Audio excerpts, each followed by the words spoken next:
अच्छा, बस्तर की खबरें जब भी आप देखते हैं मेरे चैनल में, तो हमेशा माओवादी, नक्सली, इन सब तस्वीरों को आप देखते रहते हैं, उनकी घटनाओं को देखते रहते हैं। कई बार आपके मन में सवाल आता रहता है ना कि माओवादी लीडर कैसे होते होंगे, उनका घर कैसा होता होगा, घर के लोग कैसे होते होंगे। और कई दफ़े ये भी आता है कि लाखों करोड़ों रुपए की लेवी वसूलने वाले माओवादियों के जो शीर्ष लीडर होते हैं, उनके बच्चे विदेश में पढ़ते हैं और साथ ही साथ उनके घर बहुत बड़े बड़े होते हैं। तो ऐसे भी कई सवाल हमारे मन में भी रहते हैं। उन सवालों के जवाब ढूंढने मैं 2 दिनों की यात्रा में निकला हुआ हूँ जगदलपुर से, और तेलंगाना के वारंगल ज़िले में हूँ। और एक गांव है, गांव का नाम क्या है? गांव का नाम है मड्डेगुड़ा। असल में थोड़ा सा तेलुगु नाम है तो याद रख पाना थोड़ा मुश्किल होता है। खैर, मैं आपको आगे की कहानी बताता हूँ। नमस्कार, मैं विकास तिवारी हूँ और आप बस्तर टॉकीज़ देख रहे हैं। बस्तर टॉकीज़ में सबसे पहले आपको एक तस्वीर दिखाऊँ। ये तस्वीर देखिए, काली वर्दी में हाथ में AK-47 एक आदमकद तस्वीर लगी हुई है। फूलों का हार सजा हुआ है। दरअसल ये हरिभूषण है और इनका एक दूसरा नाम यापा नारायणा भी है। 40 लाख रुपए इनाम था और सेंट्रल कमेटी के सदस्य थे, जिनकी अभी 21 जून को कोरोना से मौत हुई है। साथ ही साथ एक और तस्वीर है, वो भी उन्हीं की है, जिसमें माला लगा हुआ है। श्रद्धांजलि दी गई है ऐसा लग रहा है। दूसरी तस्वीर है शारदा की, जो कि उनकी पत्नी थी। ये भी लीडर थी और इनकी भी मौत हो गई है। इन्हें भी श्रद्धांजलि दिया गया है, तस्वीर लगी हुई है और उसमें माला चढ़ाया गया है। दरअसल ये उन 40 लाख रुपए इनामी जो लीडर थे, उनका घर है। और 2 दिन की यात्रा हम जगदलपुर से शुरू किए थे। 2 दिन की यात्रा तय करके आज हम उनके घर पहुँचे हुए हैं।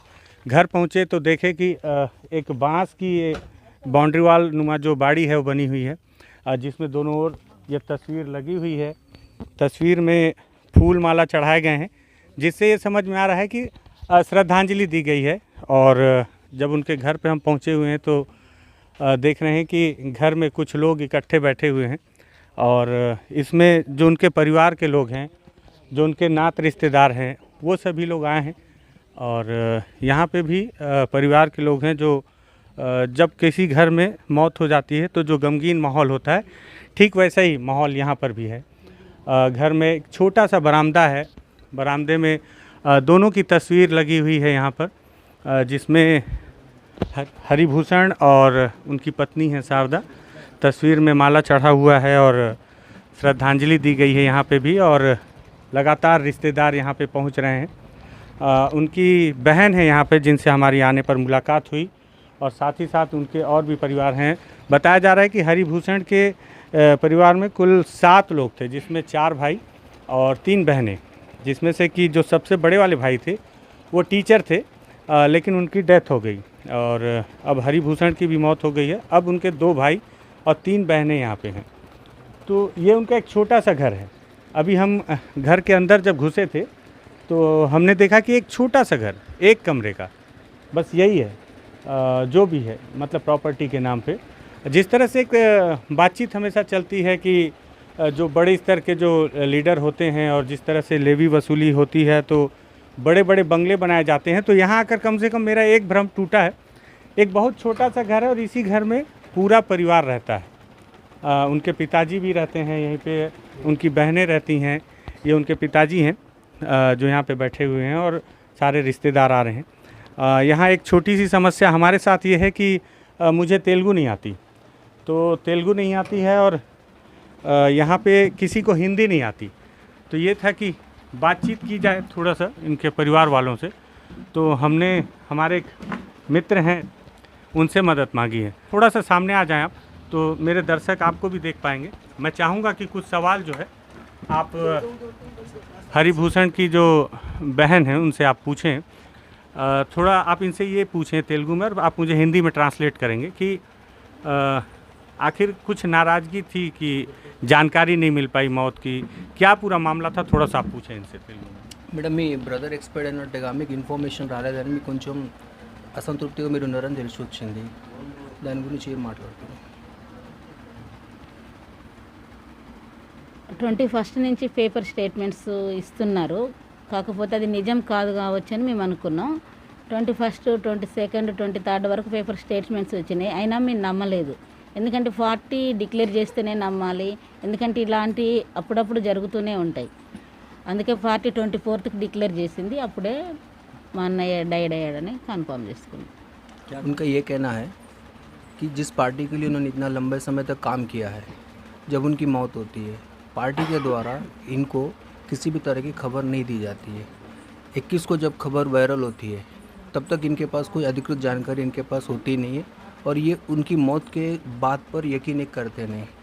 22 को कुछ आता नहीं, 23 को आता नहीं, 24 को जब उनके द्वारा प्रेस नोट रिलीज़ की जाती है तब उन्हें यकीन होता है कि उनकी मौत हो चुकी है. और क्या चाहते थे इन लोगों की उनकी जो डेड बॉडी है क्या इनको दी जाती तो ये अपने तरीके से अंतिम संस्कार करते, ऐसा कुछ इनकी इच्छा थी क्या? మేడం మీ బ్రదర్ చనిపోయింది కదా, డెడ్ బాడీ మీకు ఇస్తే బాగుండు, ఆ ఫార్మాలిటీ ఏదో మీరే చేస్తే బాగుండు, అటువంటి ఆలోచన కూడా ఏమైనా ఉందా మీకు? నేను ఉంది. ఎందుకంటే మా అన్నయ్యకు మాకున్న బంధం అంటూ ఎలాంటి బంధం లేదు. మాకు ఊహ తెలియనప్పుడే మా అన్నయ్య వెళ్ళిపోయారు. మా అన్నయ్య ఇప్పటికి 30 years అవుతుంది మా అన్నయ్య ఫ్యామిలీని వదిలేసి వెళ్ళిపోయి. చనిపోయాకైనా డెడ్ బాడీని మాకు ఇస్తే మేము డెడ్ బాడీని అయినా చూసేవాళ్ళము అని కొంచెం బాధగా ఉంది. इनका ये कहना है मेरे भाई यापा नारायण अलियास हरिभूषण, उनकी मौत होती है, मौत की खबर इनको तत्काल दी नहीं जाती है. उसके बाद उनकी डेड बॉडी इनको अगर सौंप दी जाती है पार्टी के द्वारा तो वो जो फॉर्मेलिटी होती है अंतिम संस्कार ये अपने परिवार के द्वारा कराया जाता है, उससे उनको कुछ संतृप्ति मिलती. तो क्या इस बात से तकलीफ है इनको? हाँ, उस बात को लेकर ये पार्टी के नाम पर नाराज़गी है. अच्छा, दूसरी बात ये कि घर में जिस तरह से ये बताया जाता है कि क्या इनके पास यही है घर चलाने के लिए किस तरह से क्या काम किया करते हैं, क्योंकि बताया जाता है हमेशा, कई बार हमने भी सुना था कि माओवादी का लाखों करोड़ों रुपए वसूली करते हैं और उनका जो बड़े लीडर हैं, जैसे ये भी सीसी मेंबर थे तो बड़े लीडर थे, तो इनके बड़े बड़े घर होते हैं, बच्चे विदेशों में पढ़ते हैं, तो इनका घर तो यही छोटा सा है.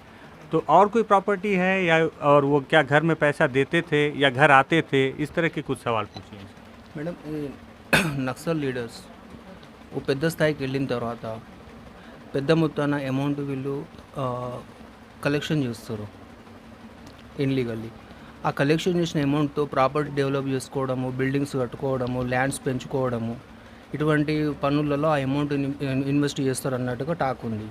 మీ బ్రదర్ అట్లా ఏమైనా ఇన్వెస్ట్మెంట్ చేసిల్లా? ప్రస్తుతం ఫ్యామిలీ పోషించుకోవడానికి ఇన్కమ్ సోర్స్ ఏంటి? మా అన్నయ్య నుండి మాకు ఎలాంటి సహాయం లేదండి. మా అన్నయ్య వెళ్ళిపోయినప్పటి నుండి ఇప్పటి వరకు మా అన్నయ్యతోటి మాకు ఎలాంటి కాంట్రాక్ట్స్ లేవు, సంబంధాలు లేవు. మమ్మల్ని చిన్నపిల్లలప్పుడు వదిలేసి వెళ్ళినా అని ఏ రోజు కూడా మాకు హెల్ప్ చేయడానికి రాలేదు. మా మదర్ చనిపోయారు, మా మదర్ చనిపోయినప్పుడు కూడా నా చెల్లెళ్ళు తమ్ముళ్ళు ఉన్నారని కూడా మాకు హెల్ప్ చేయడానికి రాలేదు. మా నెక్స్ట్ ఇంకొక బ్రదర్ మమ్మల్ని పోషించేది, ఆ పోషించే అన్నయ్య కూడా చనిపోయాడు. అప్పుడు కూడా అమ్మ చనిపోయింది, అన్నయ్య తమ్ముడు చనిపోయాడని ఫ్యామిలీ ఎట్లుంటుందని కూడా మా గురించి ఎప్పుడు మా అన్నయ్య ఆలోచించలేదు. సో మా ఫ్యామిలీ ఎలా బ్రతుకుతున్నారు అంటే, మాకు ఒక 2 ఎకరాల పొలం ఉంది, ఒక 3 ఎకరాల చెలక ఉంటుంది. దాంట్లో మొక్కలు వరి పండించుకొని కూలి పని చేసుకుంటూ మా కుటుంబాన్ని పోషించుకుంటూ మా బ్రతుకులు మేము బ్రతుకుతున్నాం. అంతేగాని మా అన్నయ్య తను ఏ ఉద్యమం కోసం పోయిండో అది తనకే తెలుసు.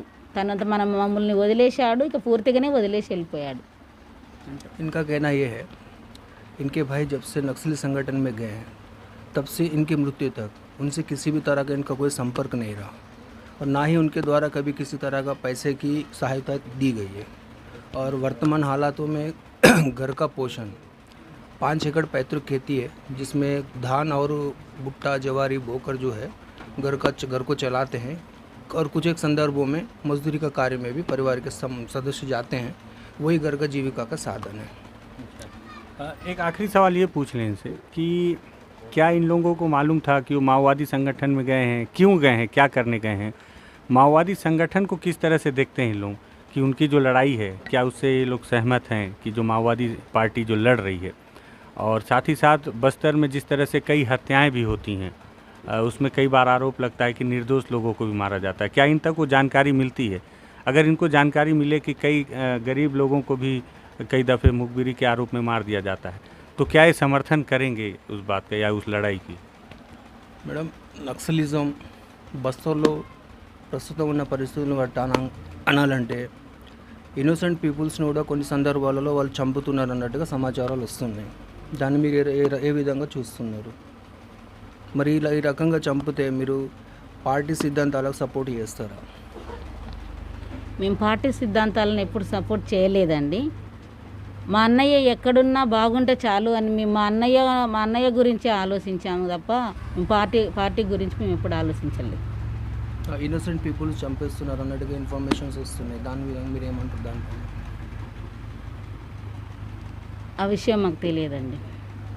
इनका कहना यह है नक्सलवाद का ये समर्थन नहीं करते, उनसे दूर दूर तक कोई वास्ता नहीं रखते हैं और इनका एक यही ख्वाहिश था, दिली ख्वाहिश कि एक बहन के नाते इनके भाई जहाँ भी रहे सुरक्षित रहे, स्वस्थ रहे, यही कामना वो करते थे. और रही बात बेकसूर लोगों को मारे जाने का, उसके संदर्भ में इनके पास कोई जानकारी नहीं है. उस संदर्भ में ये कुछ भी नहीं कहना चाहते हैं. तो ये हरिभूषण जो कि सेंट्रल कमेटी के एक सदस्य थे, उनका परिवार है, उनका घर है और उनके परिवार वालों से भी हमने बातचीत करने की कोशिश की. हालांकि तेलुगु मुझे नहीं आती तो इस वजह से थोड़ी सी तकलीफ़ हुई, लेकिन मुझे उम्मीद है कि मेरे जो साथी हैं जो ट्रांसलेट किए, बहुत सारे सवाल हैं लेकिन अभी यहाँ का माहौल उस तरह से नहीं है, गमगीन माहौल है, पूरा परिवार है, रिश्तेदार आके बैठे हुए हैं, तो ऐसे में ऐसे सवाल कई हैं जिसे पूछ पाना भी संभव नहीं है. लेकिन बहुत सारी बातें ये भी निकल कर आई कि जिस तरह से माओवादी संगठन ने हरिभूषण के मौत की जानकारी उनके परिवार वालों को नहीं दी, तो उससे दुखी हैं.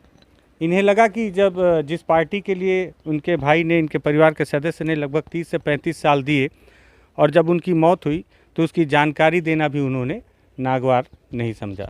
साथ ही साथ जिस तरह से उन्होंने अंतिम संस्कार किया, घर वालों का कहना था कि हर किसी की इच्छा होती है कि उनके रीति रिवाज के मुताबिक ही अपने परिवार के सदस्य का अंत्येष्टि किया जाए, तो उससे भी ये सब वंचित रह गए. इस बात का भी इन्हें क्षोभ है.